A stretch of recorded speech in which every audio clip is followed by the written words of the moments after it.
انا مش مسؤولة لو جعتوا بعد ما اتفرجتوا على الفيديو ده. صوت الطاسة هنا ما بيكدبش. النهاردة هنعمل سوسيس مدخن خطير معمول بمزاج عالي. تعالوا نشوف بقى الجمال ده كله والسندوتشات الخطيرة دي اللي تفتح النفس اتعملت ازاي. عايزة اقول لكم ان الموضوع بسيط جدا، يلا بينا نشوف الاسرار. هنجيب 1.5 كيلو من صدور الفراخ، طبعا تقدري تقللي الكمية براحتك. انا اشتغلت ب1.5 كيلو من صدور الفراخ، غسلتها نشفتها قطعتها حطيتها في الكبة. هنحط عليها ايه؟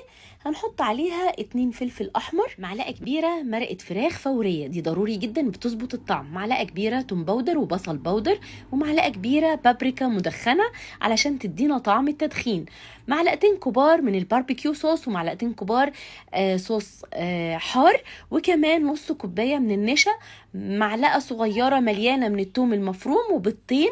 ويلا بينا بقى علشان نضرب الكلام ده كله كويس جدا مع بعض. شايفين؟ خطيرة. هحط بقى هنا 3 معالق صغيرين من الملح، وكمان معلقتين صغيرين من الفلفل الاسود. هنضربهم كويس جدا جدا، عايزين الخليط ناعم قوي كده، هايل قوي. العجينه معانا تحفه. لو انت عايزاها لونها احمر زي اللي بتشتريه من بره تقدري تضيفي لون طعام احمر، انا مرضتش بصراحه علشان يبقى صحي اكتر. هنا بقى هنجيب كيس بلاستيك من بتاع السندوتشات، هنفتحه وندهنه زيت ونبتدي نشكل عليه بالشكل ده زي ما انتم شايفين كده. بصوا هايل، مفيش اسهل من كده. خلصنا، هنجيب صينيه كده ندهنها دهنه خفيفه بالزيت ونرص بقى وحدات السوسيس اللي احنا عملناها. خطير يا جماعه، خطير وسهل ولذيذ جدا. بعد ما مليت الصينيه بالشكل ده هكون بقى مجهزه على النار صينيه نفس المقاس، واحط فيها شويه ميه مغليه او حله زي ما انتوا عايزين. المهم ان انا احط عليها الصينيه بالشكل ده علشان نسوي على البخار. هغطي واسيب كده الورقه مفتوحه شويه عشان تطلع البخار الزياده علشان ما ينديش على السوسيس.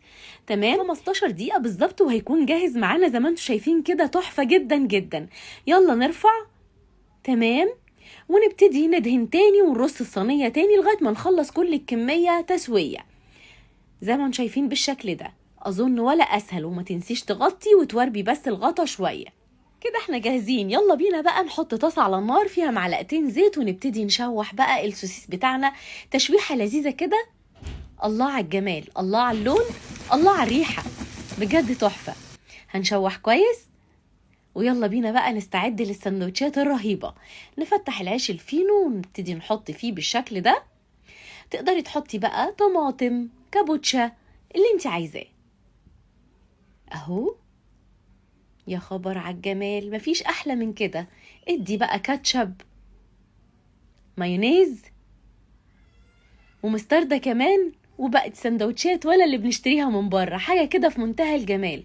تقدري كمان تقطعيه ترانشات، شايفين زي الجاهز بالظبط يا جماعه.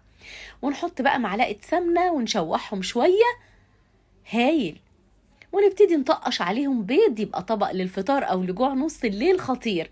كمان تقدري تحطيه مع مكرونه، تعمليه مع بطاطس. الموضوع يا جماعه بجد خطير جدا جدا.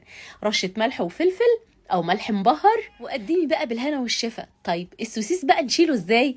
نعبيه في اكياس، تمام، ونقفلها ونحطه في الفريزر. يا سلام، في اي وقت تطلعيه جاهز جدا. رايحه المصيف خديه معاكي، عندك مدرسه، عندك نادي، بتجوعوا بالليل عايزين تتعشوا، جالك ضيف على غفله، والله بصوا مفيش احلى ولا اسهل من كده. يلا مستنيين ايه؟ جربوا وقولوا لي رايكم ايه.